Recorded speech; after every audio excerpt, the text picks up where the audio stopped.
우리 가슴에 손을 얹고 이렇게 고백하겠습니다. 하나님은 나를 사랑하십니다. 하나님의 사랑에 나는 위로를 받습니다. 나는 하나님을 절대로 포기하지 않을 것입니다. 아멘. 그런 한 주간 인생을 살아가는 여러분 되시길 축복합니다. 여러분, 우리는 지난주 특별히 전진 목사님 말씀을 통해서 길이 막혔을 때 바울과 실라가 그리고 그들이 어떻게 하나님을 바라보면서 나아가는지 말씀을 보았습니다. 계속해서 사도행전의 말씀을 통해서 이 복음의 담대한 증인들이 어떻게 하나님의 복음을 가지고 나아가는지 계속해서 보고 있어요. 길이 막혔을지라도 하나님을 바라보면서 담대히 나아갔고 복음을 부끄러워하지 않았던 그들인 것을 바라보게 됩니다. 이 지난주 말씀을 조금 더 기억하면 그들이 어디에서 말씀을 전했죠? 데살로니가와 베레아에서 그들이 복음 말씀을 전했던 것을 바라보게 됩니다. 그러나 역시 복음을 반대하는 세력이 있었고 어려움 속에 바울만 먼저 이 아테네라는 곳으로 이동했다라는 말씀을 우리가 지난주 보았어요. 이 사도행전 17장 15절 오늘 말씀 바로 앞에 있는 말씀인데요. 함께 읽도록 하겠습니다. 같이 읽겠습니다. 바울을 수행하던 사람들은 그를 아테네까지 인도했습니다. 그들은 실라와 디모데도 속히 자기에게 데려오라는 바울의 지시를 받고 돌아갔습니다. 아멘. 자, 오늘 말씀에서 바울은 아테네에 있어요. 그는 누구와 같이 있죠? 같이 있지 않고 혼자 있는 것을 바라보게 됩니다. 그래서 그는 간절히 이 실라와 디모데가 빨리 아테네로 와서 이 복음 사역을 함께 진행하기를 기다리고 있었어요. 바울은 처음에는 기다리고 싶었는지도 몰라요. 바울은 기다렸다가 복음 사역을 함께 하려고 했는지도 모릅니다. 그런데 오늘 말씀 우리가 읽었지만 그가 가만히 있지 못하는 사건이 발생합니다. 기다리려고 했지만 기다릴 수 없었던 일이 펼쳐지는 것이죠. 16절과 17절 말씀도 같이 읽도록 하겠습니다. 함께 읽겠습니다. 아테네에서 그들을 기다리는 동안 바울은 그 도시가 우상으로 가득 찬 것을 보고 매우 격분했습니다. 그래서 그는 회당에서는 유대 사람들과 하나님을 경외하는 그리스 사람들과 또 시장에 나가서 날마다 우연히 만나는 사람들과 토론했습니다. 아멘. 자, 아테네에 도착한 바울은 큰 충격을 받게 됩니다. 그 도시에서 그가 본 것은 수많은 우상과 우상을 숭배하는 사람들을 그가 목격하게 돼요. 오늘날도 아테네는 굉장히 유명한 도시죠. 우리도 알고 있어요. 많은 문화 유적과 이 철학의 발생지였다는 것을 너무나 잘 알고 있습니다. 당시에는 더욱더 그들의 위상이 엄청났을 것입니다. 수많은 철학자들, 이름만 들어도 오늘날 아는 소크라테스나 플라톤, 아리스토텔레스와 같은 철학자들이 이미 이 아테네의 출신이거나 활동했던 이 곳이 바로 아테네였어요. 그런데 아이러니하게 그곳에 이 철학과 지식에 너무나 발달된 그 도시가 수많은 우상이 지배하는 것을 우리는 말씀을 통해 깨닫게 됩니다. 이 당시 문헌의 기록을 보면 무려 3만 개의 우상이 그 도시에 있었다라고 해요. 3만 개, 엄청나게 많은 숫자죠. 바울은 처음에 이 제자들을 함께 기다렸을 것입니다. 그런데 그가 가만히 있을 수 없었던 이유는 눈을 돌리는 곳마다 우상이 있었기 때문에, 그리고 우리가 읽었던 말씀에서 그가 어떤 반응을 보이게 되죠? 격분하는 분노가 치미는 것을 우리는 보게 됩니다. 이 우상을 보고 눈을 돌리면 좀 나으면 좋을 텐데 눈을 돌리는 곳마다 우상이 있었다라는 것이죠. 그의 마음에 거룩한 분노가 일어나기 시작하는 거예요. 이 원어로 이 단어를 보게 되면 그냥 단순한 분노가 아니라 이 원어의 의미가 마음속 깊은 곳에서 끌어오른다라는 그런 의미를 가지고 있는 원어거든요. 단순한 그냥 감정이 아니라 깊은 정말 내면에서 그는 분노하기 시작했어요. 왜 바울은 분노했을까요? 왜 그럴까요? 그것은 우상이 거짓된 것이, 잘못된 것이 하나님의 자리를 대신 차지하고 있었기 때문에 그렇습니다. 여러분, 그렇잖아요. 우리가 물건이, 내가 가진 어떤 물건이나 내가 가지고 있는 것조차도 제자리에 있으면 화가 나지 않아요. 그런데 내가 가진 어떠한 것이 제자리에 있지 않을 때 우리는 화가 나는 경험을 한 적이 있습니다. 제가 저희 공동체에서 한두 번 얘기했지만 제가 이 결혼하기 전에 부모님과 함께 살 때 저는 아쉽게도 부족하게도 방 정리를 잘하는 사람은 아니었어요. 그런데 다행히 예수님을 믿고 이 방 정리를 잘하게 되게 변하게 되었습니다.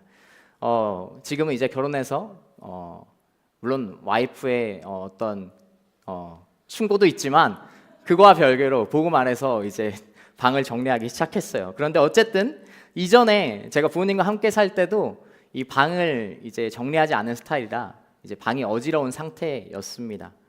그런데 모든 어지러운 사람, 정리를 깔끔하게 하지 못하는 사람이 하는 말이 있죠.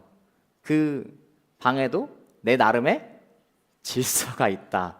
카오스에도 질서가 있었어요. 제 나름에도 이 방을 막 깨끗하게 정리하는 편은 아니었지만 이 옷이 약간 널브러져 있음에도 그것은 저에겐 나름의 질서의 상태였어요.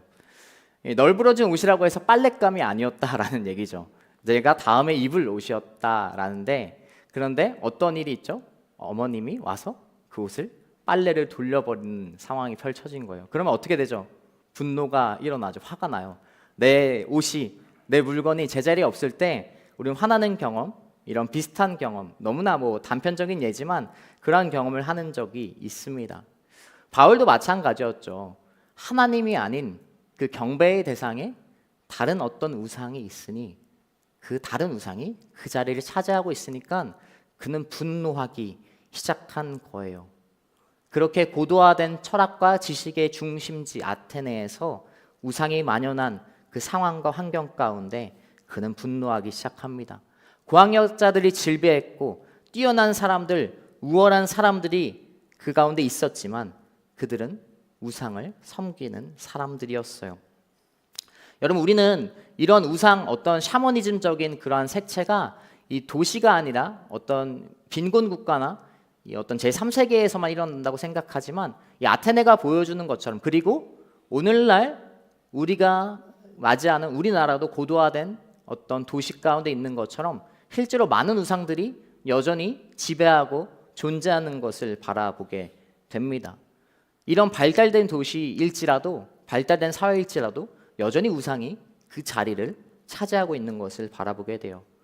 왜 그럴까요? 19절 21절 말씀에서는 아테네 사람들이 그렇게 뛰어난 사람들, 지식에 뛰어난 사람들이었지만 많은 우상들이 있었던 이유를 추정할 수 있는 말씀이 기록되어 있습니다. 19절부터 21절까지 말씀도 함께 읽겠습니다. 같이 읽겠습니다. 그때 그들은 바울을 붙들어 아레오바고 광장으로 데려가 말했습니다. 당신이 소개하고 있는 이 새로운 가르침에 대해 우리가 알 수 있겠습니까? 당신이 우리에게 모든 아테네 사람들과 보다 새로운 것을 말하거나 듣는 일에 시간을 쏟던 사람들이었습니다. 아멘. 자, 아테네 사람들은 그렇게 지식이 뛰어난 사람들이고 문화가 발달했지만 왜 정말 수많은 토착적인 우상들과 그러한 샤머니즘적인 그들의 우상 숭배가 그 가운데 있었을까요? 아테네 사람들의 특징 중 하나는 그들은 새로운 것을 쫓는 사람들이었다라는 거예요. 무언가 항상 그들의 필요가 존재했다라는 것입니다.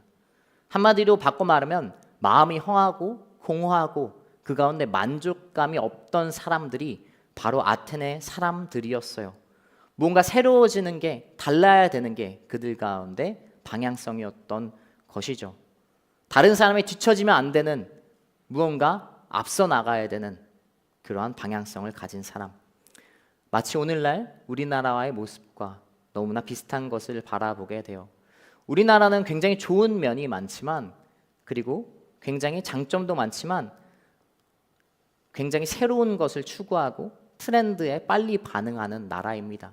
그로 인해서 여러 가지 성장의 이유도 있었지만, 그러나 단편적으로 또 반대로 이야기하면 단점 중 하나는 그만큼 마음이 허한 것, 공허함과 만족감이 없는 민족이라는 것을 드러내고 있어요. 우리나라는 실제로 불행 지수가 굉장히 높은 나라 중에 하나입니다. 무언가 다른 사람이 뒤처지면 안 되는 경쟁 사회와 그리고 치열한 이 사회의 이 움직임 속에, 그 속에 우리는 불만족과 또 무언가로 채워야만 하는 그러한 모습들이 우리 가운데 보이는 것을 바라보게 돼요. 여러분, 그런데 바울은 어떻게 반응합니까? 그러한 우상들이 자리를 차지하고 무언가 뒤처지면 안 되는 그러한 사회 속에 그가 반응한 것은 우리가 봤듯이 격분, 분노, 거룩한 분노인 것을 바라보게 돼요. 그리스도인은 이 시대 속에 특별히 여러 가지 우상이 자리를 차지하고 무언가 급변하는 트렌드에 항상 맞춰 나가야 되는 우리나라의 그런 사회 속에 어떻게 반응해야 되는지 바울은 본이 되고 있어요. 하나님의 자리에 하나님이 자리를 빼앗긴 것에 우리는 거룩한 분노를 가져야 된다라는 것을 말씀을 통해 깨닫게 해주는 것이죠. 그런데 오늘날 그리스도인은 어떠합니까? 너무나 평온하게 살아가고 있어요. 하나님이 하나님의 자리를 빼앗기고 우상에게 내어준 오늘날 사회를 보면서도 우리는 마치 그것이 그냥 아무렇지 않은 듯, 그냥 그것이 너무나 만연하니까 아무렇지 않게 살아가는 오늘날 그리스도인들을 보게 되는 것이죠. 여러분, 저는 축복합니다. 여러분, 우리는 오늘날 사회 그리고 오늘날 시대 속에 그리고 오늘날 한국 사회 속에 우상에게 자리를 빼앗겨버린 만족감이 없고 하나님으로부터 기쁨이 없는, 하나님으로부터 만족감이 없는 이 시대 속에 우리는 거룩한 분노를 가져야 해요. 그냥 아무렇지 않게 신앙생활, 교회의 자리를 채우는 사람이 돼서는 안 되는 것이죠. 구약의 모든 선지자들 그렇게 마음을 가지고 하나님의 말씀을 대언하고 선포했습니다. 예레미야 20장 9절 말씀 함께 읽도록 하겠습니다. 같이 읽겠습니다. 그러나 내가 여호와를 언급하지 않고 더 이상 그분의 이름으로 말하지 않겠다라고 말하면 여호와의 말씀이 제 마음속에서 불, 곧 내 뼛속에 갇힌 불 같습니다. 내가 그것을 견디는데 지쳐서 참을 수가 없습니다. 예레미야 선지자는 복음이 하나님이 자리를 빼앗긴 그 상황 속에 그 마음이 어떠한 것인지, 그리스도인의 마음이 어떠한 것인지를 너무나 잘 보여주고 있는 것이죠. 여러분, 오늘 제목처럼 이 시대 왜 복음이 필요합니까? 많은 교회들과 많은 목회자들이 왜 여전히 복음에 대해서 목마르고 선포하고 그만큼 중요하게 여깁니까? 복음이 자리를 빼앗긴 상태이기 때문에 그래요. 특별히 우리에게, 그리스도인에게도 마찬가지입니다.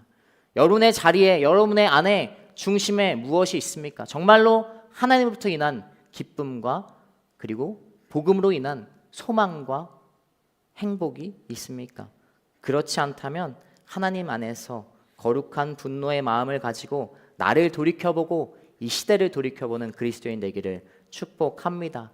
그 복음을 가진 바울은, 그리고 분노를 가진 바울은 행동하는 것이죠.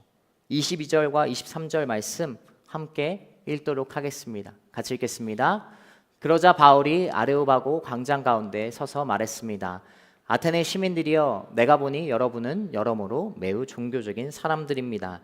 내가 두루다니면서 여러분이 무엇을 섬기는지 자세히 살펴보다가 알지 못하는 신에게라고 새긴 제단도 보게 됐습니다.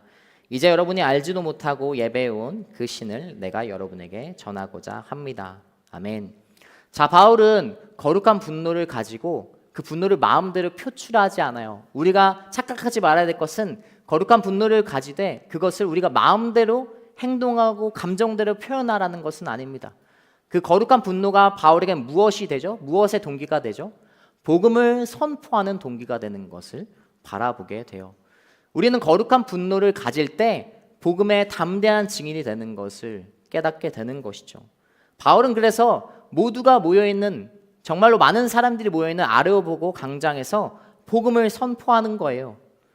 그들의 우상의 문화, 그들의 우상의 숭배의 그런 모습을 보면서 분노가 치밀어 올랐지만, 그러나 그 분노의 표출이 복음을 증거하는 것으로 바뀌는 것을 보게 되죠.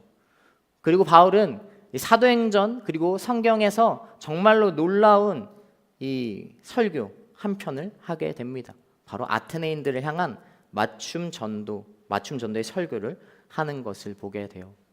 바울은 이전에 여러 그 회당에 가서 항상 하나님의 복음을 전할 때 무엇을 먼저 이야기했습니까? 이스라엘의 성경의 역사, 이스라엘 가운데 하나님께서 어떻게 역사하셨는지, 그리고 구약의 말씀을 통해서 예수 그리스도가 어떻게 예언되었고 증거되었는지에 대해 이야기하는 것이 바울이었어요. 그런데 오늘 이 아테네에서는, 그리고 그들이 성경에 대한 지식이 없는 것을 고려해서 그들에게 맞춤으로, 그리고 그들과 공감대를 형성하면서 이 복음을 선포하는 것을 바라보게 됩니다. 일단 먼저 그들을 약간 치켜 세우죠. 내가 보니 여러분들은 종교심이 매우 있다, 깊다라고 이야기하는 것을 바라보게 됩니다. 그리고 알지 못하는 신이라는 것, 그들이 섬겼던 알지 못하는 신이라는 그 대상을 가져와서 그들과 공감대를 형성하는 것을 바라보게 돼요. 이 아테네에서는 알지 못하는 신을 위한 제단이 있었다라고 합니다. 이런 제단은 기원전 6세기에 당시 유행병, 전염병이 돌았는데 아테네가 그 전염병을 극복하고 나서 그들이 이제 신들을 향해서 숭배했는데 혹시나 빼먹은 신이 있을까봐, 혹시나 우리가 숭배 결배를 깜빡하고 못 드린 신이 있을까봐 이런 알지 못하는 신을 향한 이 제사단이 있었다라는 것이죠.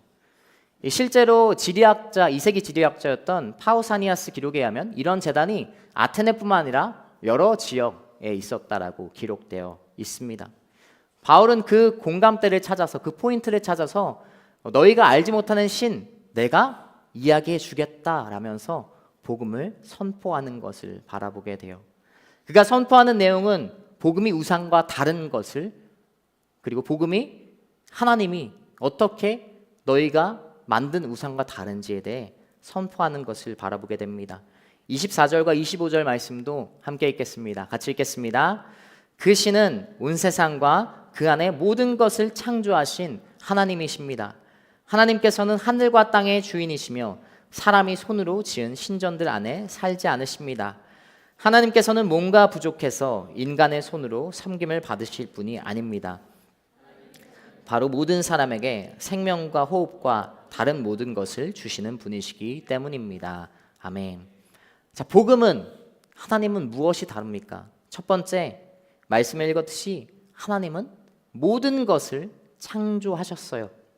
모든 것을 지으셨습니다. 여러분, 우리가 아테네에는 여러 신들이 있는 것을 너무나 잘 알고 있습니다. 오늘 말씀에서 알고 있지만 우리가 알고 있는 신화가 뭐가 있죠? 그리스, 로마 신화예요. 그리스 로마 신화에서도 정말로 많은 신이 등장합니다. 기본적으로 아테네는 다신교였고, 그리고 그리스 로마 신화에 나오는 많은 신들을 믿는 그러한 사람들이었어요. 그런데 다신교, 신이 많다라는 것은 무엇이 그 가운데 특징이 있을까요? 절대적인 신이 없어요. 이 그리스 로마 신화에서도 제우스라는 그나마 좀 상대적으로 상위에 있는 신이 등장하지만, 그러나 각 영역에서 제우스일지라도 간섭하지 못하는 부분이 있는 것을 바라보게 됩니다. 나눠져 있습니다. 각 파트가.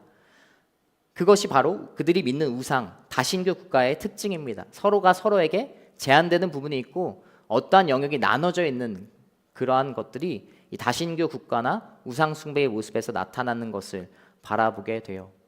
다신교의 국가들은 신들이 능력과 장소나 이런 것에 제한이 있다라는 거예요.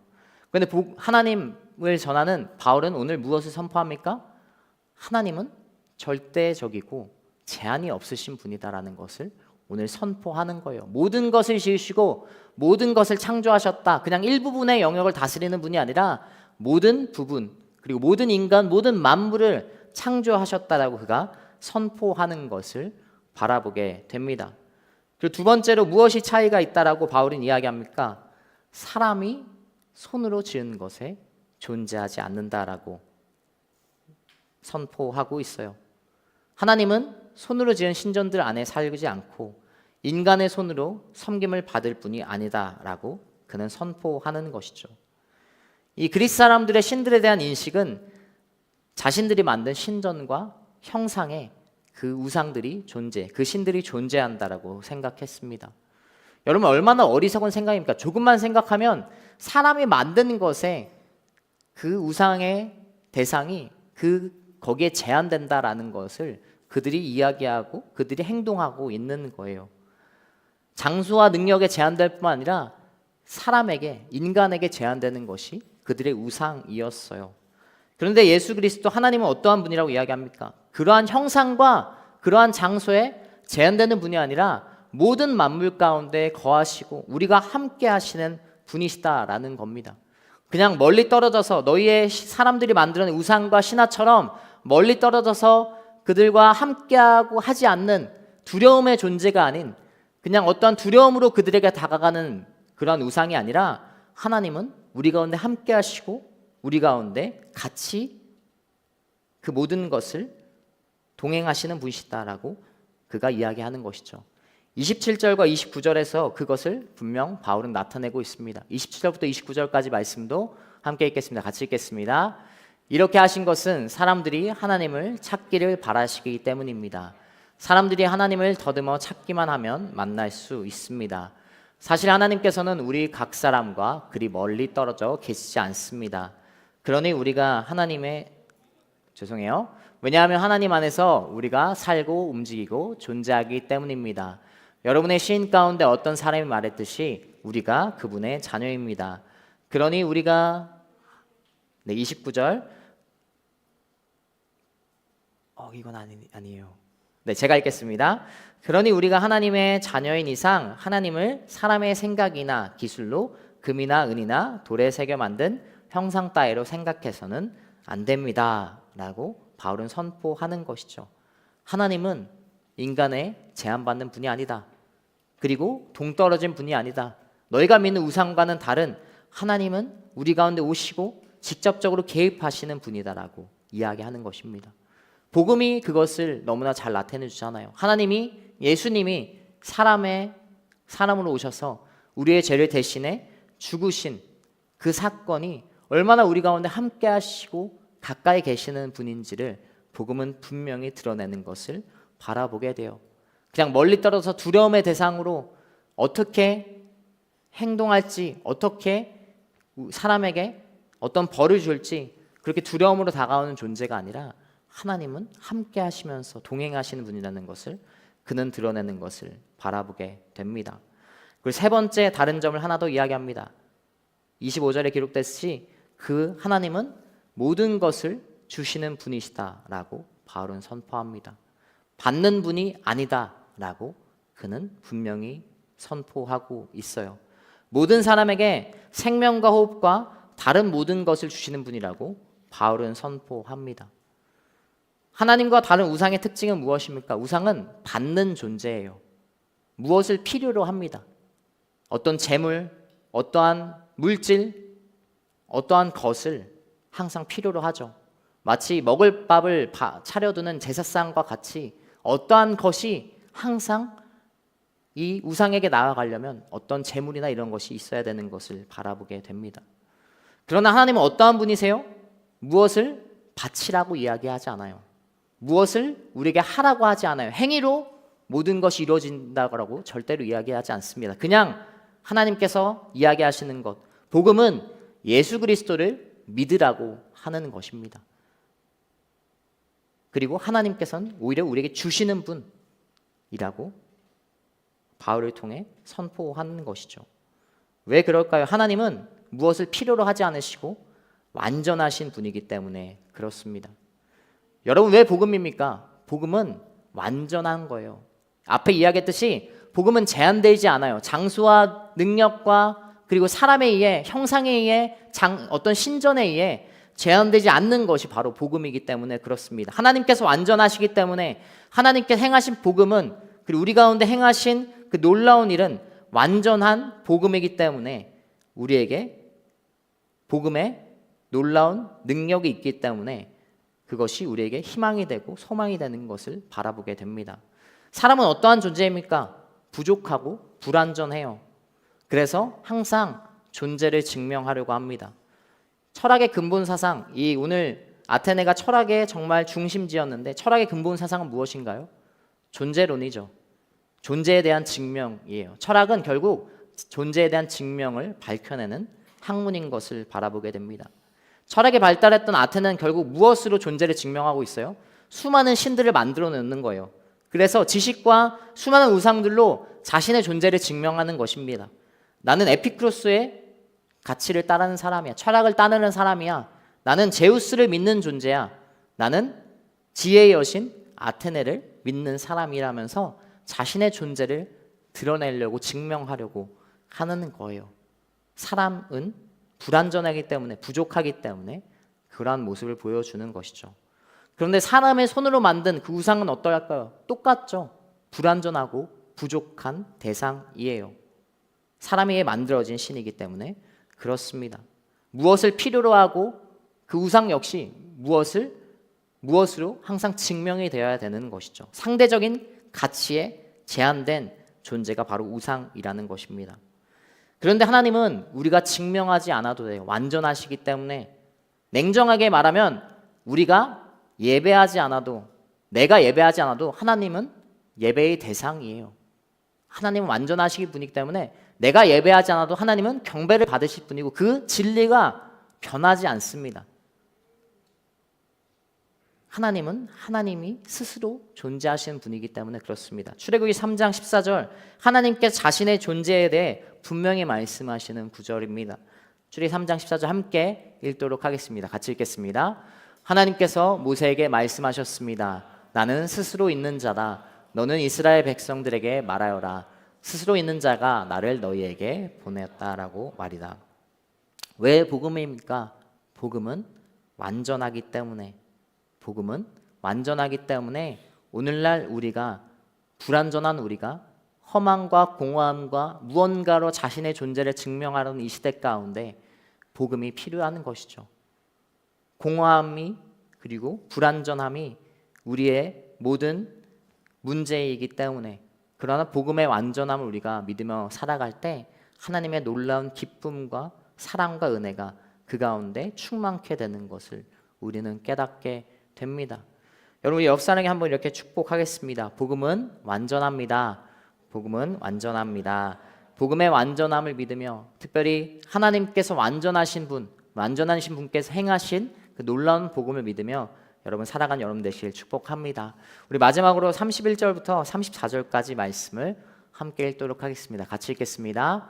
하나님께서는 자신이 세운 한 사람을 통해 세상을 공의로 심판한 날을 그를 죽은 사람들 가운데서 살리심으로 모든 사람에게 이날에 대한 증거를 보이셨습니다. 죽은 사람들이 다시 살아난다는 말에 어떤 사람들은 비웃었지만 또 다른 사람들은 우리가 이 이야기에 대해 다시 듣고 싶소라고 말했습니다. 그러자 바울은 그들로부터 나왔습니다. 그때 몇 사람들은 따르며 믿게 됐습니다. 그 가운데는 디오누시오라는 아레오바고 의원과 디오마리라는 여인과 그의 몇 사람이 더 있었습니다. 아멘. 자, 그리고 바울은 더 나아가 복음의 핵심을 전합니다. 한 사람을 통해, 바로 예수 그리스도를 통해 심판의 날을 정하시고 우리를 살리셨다. 그리고 그 예수께서 부활하셨다라고 선포하는 것이죠. 복음의 핵심을 전한 설교 가운데 아테네 사람들의 반응은 어떻습니까? 대부분의 사람들은 비웃는 것을 보게 됩니다. 생각보다 많은 사람이 복음을 받아들이지 않고 몇 사람들만 믿습니다. 이 바울의 정말 놀라운 이 변증적인 설교에 비해서 믿는 사람은 열매가 저조한 것을 보게 돼요. 여러분, 오늘날도 복음은 선포되고 있어요. 오늘날도 정말로 좋은 설교, 많은 설교가 우리 가운데 있는 것을 보게 됩니다. 그러나 실제로 그 복음을 받아들이는 사람, 그리고 복음을 깨닫고 진심으로 회개하는 사람은 소수일 때가 많습니다. 그런데도 바울은 어떻죠? 이 사도행전의 기록을 보게 되면 바울은 복음을 받아들이는 사람이 많든지 적든지, 때가 있든지 못 얻든지, 때가를 얻든지 못 얻든지 바울은 끊임없이 멈추지 않아요. 왜냐하면 복음에 사랑이 담겨 있기 때문에 그래요. 왜 복음인가? 복음은 완전함을 넘어서 또 특별하기 때문에 그렇습니다. 왜 특별한가요? 복음에 사랑이 담겨져 있기 때문에 그래요. 아까도 잠깐 얘기했지만 우상들의 경배의 마음의 동기는, 우상을 향한 마음의 동기는 뭐예요? 두려움이에요. 두려움입니다. 오직 하나님과 예수 그리스도, 다른 종교와는 다른 한 가지, 복음의 한 가지는 바로 사랑이 그 가운데 담겨져 있다라는 거예요. 어떤 종교도 절대적인 존재가 피조물을 위해 죽은 종교는 없어요. 다른 이유도 아니고 그 피조물을 사랑해서입니다. 어떤 것도, 어떤 종교도 이런 이유로 절대적인 존재가 피조물을 위해 죽는 것은 없어요. 복음은 특별해요. 왜냐하면 그 안에 사랑이 담겨져 있기 때문에 그렇습니다. 당연하지만 복음은 모든 사람을 위해 이루어졌어요. 그래서 우리는 하나님의 복음을 선포해야 돼요. 그러나 때로는 바울처럼 이 아테네 설교처럼 때로는 열매를 얻지 못할 때도 있어요. 그러나 복음은 어떤 숫자에 의해 정의가 되는 것이 아니에요. 어떤 산술적으로 정의되는 것이 아닙니다. 왜냐하면 사랑이기 때문에 그래요. 한 사람이라도, 한 영혼이라도 그 사랑이 전해진다면 하나님의 그 놀라운 복음은 운행이 되고 성공하고 사역이 이루어지고 있는 것을 바라보게 됩니다. 사랑은 전하는 것이기 때문에 어떤 결과에 따라 이해관계에 따라 움직이는 것이 아니라 사랑은 표현하고 전해주는 것이기 때문에 복음은 특별한 것을 바라보게 돼요. 여러분, 지난주 저희 공동체 이야기를 해서 죄송하지만 저는 이제 국내 아울리치 라운딩을 이제 갔다 왔습니다. 저희 공동체는 강릉과 강진을 갔다 왔어요. 그런데 이 지역 교회에 이제 담당하시는 목사님이 이 목사님을 뵙고 또 그 교회의 상황을 듣고 이 팀을 이제 축복하고 왔어요. 근데 그 이제 시간 가운데 개인적으로 조금 그 지역을 저는 걷는 시간을 가졌습니다. 그 주변을 좀 걸으면서 이렇게 잠깐의 시간을 가졌을 때 하나님께서 저에게 주신 마음은 정말로 하나님의 사랑이 살아있구나라는 것을 깨닫게 되는 것을 바라보게 됐어요. 그 지역에 계신 목사님, 정말 아무 사람, 성도도 없는 그런 열악한 환경, 조금의 성도가 있는 그 열악한 환경 가운데 이 목회자 그분 목사님께서 정말 하나님의 사랑을 가지고 사역을 하고 계시는구나. 그리고 그 사랑이 저에게도 감동이 되면서 하나님께서 정말 이 지역, 이 교회를 사랑하시는구나라는 마음에 울림이 있었습니다. 여러분도 너무나 경험하실 겁니다. 이미 아울렛에 갔다 오신 분이 있고 또 뭐 이후에도 가실 분, 뭐 내년에도 갈 분들이 있겠죠. 너무나 잘 경험하고 있어요. 복음이 왜 특별합니까? 사랑이 담겨 있기 때문에 그렇죠. 한 사람일지라도 복음이 그 가운데 사랑이 있기 때문에 그 복음의 놀라운 특별함이 우리 가운데 너무나 잘 심겨져 있는 것을 바라보게 됩니다. 복음이 오늘날 이 시대 가운데 이유가 되는 것은 왜 복음입니까? 왜냐하면 복음에는 특별하고 사랑이 담겨 있기 때문에 오늘날 이 정말 사랑이 메말라 가고 분열과 시기와 질투가 만연한 이 시대 가운데 희망이 되고 소망이 되는 것이죠. 비록 적은 숫자일지라도 오늘 나오는 디오느시오와 다말이라는 여인 그리고 몇 사람밖에 없을지라도 그 사람들을 통해서 계속해서 그 사랑이 전해지고 놀라운 복음의 역사가 계속해서 이어져 가는 것입니다. 여러분 축복합니다. 저는 여러분이 이 복음의 특별함, 사랑을 가지고 살아가는 여러분 되시길 축복합니다. 그냥 똑같이 살아가는 사람이 똑같이 그냥 아무렇지 않게 살아가는 그리스도인이 아니라 사랑을 정말 가지고 복음의 특별함을 가지고 삶 가운데 복음을 선포하는 담대한 증인으로 살아가는 것이 바로 그리스도인의 자세라고 너무나 말씀은 바울은 항상 우리에게 보여주고 있어요. 삶의 자리 만만치 않죠. 그리고 나만 믿는 것 같고 그리고 이 시대가 복음과는 부활과는 생명과는 십자가와는 전혀 상관없는 시대를 살아가는 것처럼 보이죠. 그러나 이야기했듯이 여러분 결과에 보이는 것에 집중하는 사람이 우리 그리스도인이 아닙니다. 복음은 숫자가 아니라 보이는 것이 아니라 사랑이라는 것. 그 사랑을 한 사람일지라도 전할 때 놀라운 하나님의 능력이 있음을 기억하며 살아가는 여러분 되시길 축복합니다. 우리 말씀을 정리하겠습니다. 여러분, 이 시대 복음이 왜 필요합니까? 이 시대 복음이 왜 우리에게 다가와야 됩니까? 더 가져와야 됩니까? 복음이 자리를 잃어버린 시대 가운데 우리는 살아가고 있습니다. 복음이 이미 자리를 잃어버린 시대 가운데 우리는 살아가고 있어요. 그래서 우리에겐 너무나 복음이 필요합니다. 여러분 복음을 기억하며 하나님을 기억하며 여러분 거룩한 분노의 마음이 우리 가운데 있기를 축복합니다. 그 거룩한 분노를 가지고 하나님의 완전하심을 바라보며 복음의 완전하심 그리고 복음의 특별함을 가지고 그 복음을 선포하며 나아가는 여러분 되시길 축복합니다. 불완전한 존재가 만든 그런 우상과 같은 것이 아니라 그리고 어떠한 숫자에 정의되는 그러한, 그리고 어떠한 것에 정의되는 그러한 대상이 아닌 완전하시고 사랑이 담긴 특별한 복음을 위해 살아가는 여러분 되시길 축복합니다. 우리 자리에 나와서 함께 찬양 한 곡하고 함께 기도하고 나아가도록 하겠습니다. 이 시간 자리에 나와서 찬양할 때 하나님 그렇습니다. 하나님만이 우리의 경배의 대상, 우리의 영광의 대상인 것을 고백합니다. 이 시간 이 시대에 우리를 마음을 다시 한번 돌이켜보게 하시고 이 시대를 바라볼 때 우리의 마음 가운데 정말로 하나님의 마음을 품는 사람 되게 하여 주시옵소서. 하나님의 자리가 회복되는, 그리고 하나님의 자리를 간절히 소망하는 사람으로 인도하여 주시옵소서. 함께 이 찬양 고백하면서 나아가도록 하겠습니다.